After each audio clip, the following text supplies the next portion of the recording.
Hello, a warm welcome to you in the Ghatna Chakra book video. Let's begin this journey where we will present every topic in a simple, clear, and exam-oriented manner. All right, let's jump right in. Today we're going to talk about something fundamental to India's governance, a real constant tug of war for power, the one between the central government and the states. And trust me, this isn't just some abstract political debate. It's about the very blueprint of how the country actually works.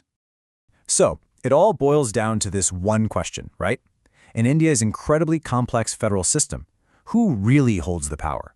Is it the center in New Delhi, or is it the individual states? You know, the answer isn't simple at all. It's this constant, dynamic struggle that pretty much defines India's entire political identity. All right, Section 1, an enduring question. And believe me, we call it that for a very good reason. This whole debate over power has been so constant, so central to, well, everything, that it's actually led to some major national inquiries. And today, we're going to look at two of the biggest ones. So when we talk about center-state relations, what are we really getting at? Well, at its core, it's this never-ending negotiation, right? It's about who gets the power, who controls the money, and who gets to make the laws. You can almost think of it like the country's constitutional wiring, and it's always being tested, tweaked, and renegotiated. And look, this is so much more than just a theoretical debate for academics. No way. This balance of power, it decides everything. We're talking about how our tax money gets divided up, which police force has the final say in a situation, and how much freedom a state actually has to govern itself. It literally impacts the life of every single person in the country. Okay, next up, a state-level inquiry. So you might be wondering, how did India first try to formally tackle this tension? Well, what's really fascinating here is that the first big investigation didn't come from the top down, from the center. Nope. The push actually came from one of the states, which was, a huge statement about their concerns. And that brings us to a really important year, 1969.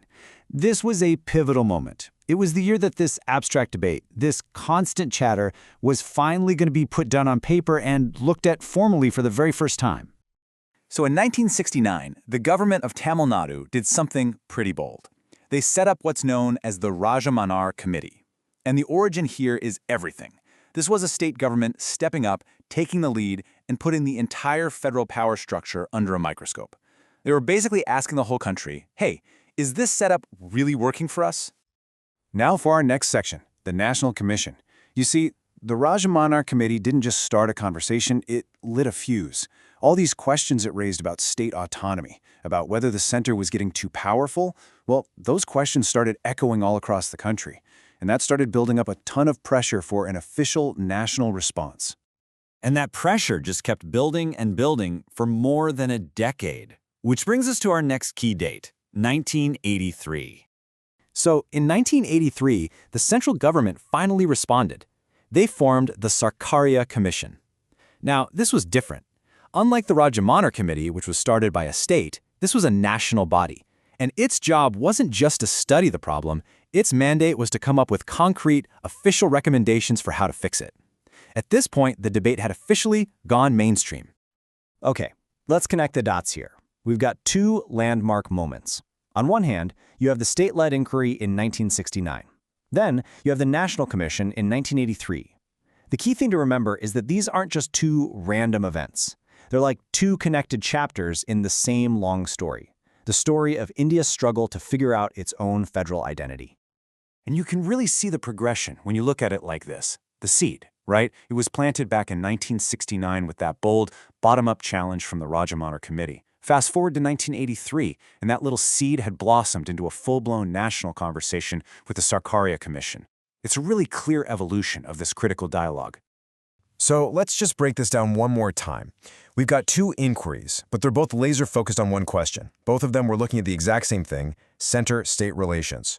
But where they came from and what they were supposed to do, well, that tells the whole story. One was a state basically demanding a review.